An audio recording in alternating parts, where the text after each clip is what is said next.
25 मार्च 2026 से ऑस्ट्रेलिया ने visa processing का पूरा सिस्टम अपग्रेड कर दिया है। अब अप्रूवल्स पहले से तेज होंगे, रियल टाइम ट्रैकिंग मिलेगी और अर्जेंट केसेस के लिए प्रायोरिटी प्रोसेसिंग भी शुरू हो गई है। यानी स्टूडेंट्स, स्किल्ड वर्कर्स और ट्रैवलर्स के लिए पूरा प्रोसेस अब ज्यादा फास्ट और ट्रांसपेरेंट होने वाला है।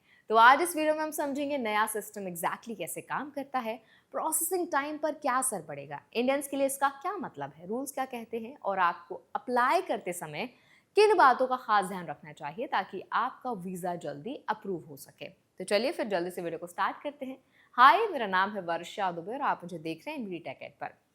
ऑस्ट्रेलिया के डिपार्टमेंट ऑफ होम अफेयर्स ने अपने बैकएंड सिस्टम को अपग्रेड किया है और रिव्यू प्रोसेस को सिंप्लीफाई कर दिया है। पहले जहां कई स्टेप्स मैनुअल होते थे, अब उनमें ऑटोमेशन और डिजिटल वेरिफिकेशन ऐड कर दिया गया है। इसका सीधा मतलब है कि ऑफिसर्स को एप्लीकेशंस चेक करने में कम टाइम लगेगा और डिसीजन जल्दी आएगा।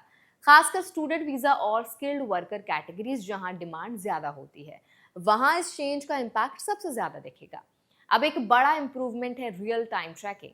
पहले एप्लीकेंट्स को बार बार स्टेटस चेक करना पड़ता था या वेट करना पड़ता था, लेकिन अब नए डिजिटल टूल्स के जरिए आप अपने एप्लीकेशन की प्रोसेसिंग लाइव ट्रैक कर सकते हैं। इससे अनसर्टेनिटी कम होगी और प्लानिंग आसान हो जाएगी, चाहे आपको कोर्स स्टार्ट करना हो या फिर जॉब ज्वाइन करनी हो।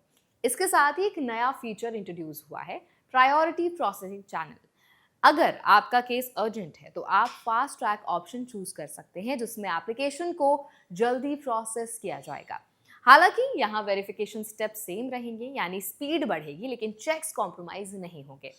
अब प्रोसेसिंग टाइमलाइंस को समझना जरूरी है ताकि आपको क्लियर पिक्चर मिले। अभी के डेटा के मुताबिक स्किल्ड परमानेंट वीजाज को प्रोसेस होने में एवरेज 11 महीने लग सकते हैं, पार्टनर वीजाज में लगभग 17 महीने, टेम्पररी स्किल्ड वीजाज करीब 113 दिन में, स्टूडेंट वीजाज लगभग 29 दिनों में और विजिटर वीजाज कई केसेस में 1 दिन से भी कम टाइम में प्रोसेस हो जाते हैं। नए सिस्टम के बाद इन टाइमलाइंस में इंप्रूवमेंट आने की उम्मीद है, खासकर हाई डिमांड कैटेगरीज में। लेकिन यहाँ एक इंपॉर्टेंट बात समझनी होगी, प्रोसेसिंग टाइम फिक्स नहीं होता। ये कई फैक्टर्स पर डिपेंड करता है, जैसे आपने सभी डॉक्यूमेंट सही तरीके से सबमिट किए हैं या नहीं, अथॉरिटीज को एडिशनल इन्फॉर्मेशन चाहिए या नहीं, हेल्थ और कैरेक्टर चेक्स में कितना टाइम लग रहा है, एप्लीकेशन कितना कॉम्प्लेक्स है और उस समय टोटल एप्लीकेशंस की संख्या कितनी है। यानी सिस्टम फास्ट हुआ है लेकिन आपकी प्रिपरेशन अभी भी उतनी ही इंपॉर्टेंट है। अब इंडियंस के पर्सपेक्टिव से देखें तो ये अपडेट काफी पॉजिटिव है। ऑस्ट्रेलिया इंडियन स्टूडेंट्स और स्किल्ड प्रोफेशनल्स के लिए एक मेजर डेस्टिनेशन है और फास्टर प्रोसेसिंग का मतलब है बेटर प्लानिंग। स्टूडेंट्स अपने कोर्स डेट्स कॉन्फिडेंटली प्लान कर सकते हैं और प्रोफेशनल्स जॉब ट्रांजिशन स्मूथली कर सकते हैं। लेकिन इसका फायदा तभी मिलेगा जब आप सही तरीके से अप्लाई करेंगे। सबसे पहली चीज, डॉक्यूमेंटेशन आपको कंप्लीट रखना है। कई डिले सिर्फ इसीलिए होते हैं क्योंकि डॉक्यूमेंट्स मिसिंग होते हैं या इनकरेक्ट होते हैं। दूसरा, अगर अथॉरिटीज एडिशनल इन्फॉर्मेशन मांगती हैं तो तुरंत रिस्पॉन्ड करना जरूरी है, क्योंकि डिले आपकी तरफ से भी प्रोसेसिंग टाइम बढ़ा सकता है। तीसरा पॉइंट, सही वीजा कैटेगरी चूज करना। कई बार लोग गलत कैटेगरी में अप्लाई कर देते हैं, जिससे अननेसेसरी आपको कॉम्प्लिकेशंस फेस करने पड़ते हैं। इसीलिए अप्लाई करने से पहले एलिजिबिलिटी और रिक्वायरमेंट्स को क्लियरली समझना जरूरी है। अब लीगल रूल्स की बात करें तो ऑस्ट्रेलिया के इमिग्रेशन सिस्टम स्ट्रक्चर्ड है और एप्लीकेंट्स को क्लियर गाइडलाइंस मिलती हैं। आपको ये राइट होता है कि आप अपने एप्लीकेशन की स्टेटस को चेक कर सके, ट्रैक कर सकें और अगर कोई इशू भी होता है तो क्लैरिफिकेशन मांग सकें। अगर आपका वीजा रिफ्यूज होता है तो कुछ केसेस में रिव्यू या अपील का ऑप्शन भी अवेलेबल होता है, डिपेंडिंग ऑन वीजा टाइप। एक और इम्पॉर्टेंट बात है ट्रांसपेरेंसी। नया सिस्टम इसी को इम्प्रूव करने के लिए बनाया गया है ताकि एप्लीकेंट्स को हर स्टेज पर क्लैरिटी मिले।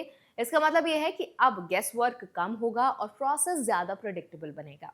अब प्रैक्टिकल टिप्स की बात करें तो इंडियंस को ध्यान में रखनी चाहिए, वो है एप्लीकेशन सबमिट करने से पहले चेकलिस्ट जरूर फॉलो कर लें ताकि कोई भी डॉक्यूमेंट मिस ना हो। अपने सारे रिकॉर्ड्स जैसे एजुकेशन, वर्क एक्सपीरियंस और फाइनेंशियल प्रूफ्स प्रॉपर्ली ऑर्गेनाइज्ड रखें। अगर पॉसिबल हो तो एक्सपर्ट गाइडेंस भी लें, खासकर कॉम्प्लेक्स केसेस में। इसके अलावा टाइमिंग भी इंपॉर्टेंट है। पीक सीजन्स में एप्लीकेशन ज्यादा होती हैं, जिससे प्रोसेसिंग टाइम्स बढ़ जाता है। इसीलिए अगर आपके पास फ्लेक्सिबिलिटी है तो ऑफ पीक टाइम में अप्लाई करना एक स्मार्ट स्ट्रैटेजी हो सकती है। तो आई होप ये वीडियो आपके लिए हेल्पफुल रहा होगा। अब अगर ये वीडियो आपको अच्छा लगा तो उसको लाइक करें, शेयर करें। ऐसे और वीडियोस के लिए, अपडेट्स के लिए, इन्फॉर्मेशन के लिए हमारे चैनल एनबीडी टेक एड को भी जरूर सब्सक्राइब करें।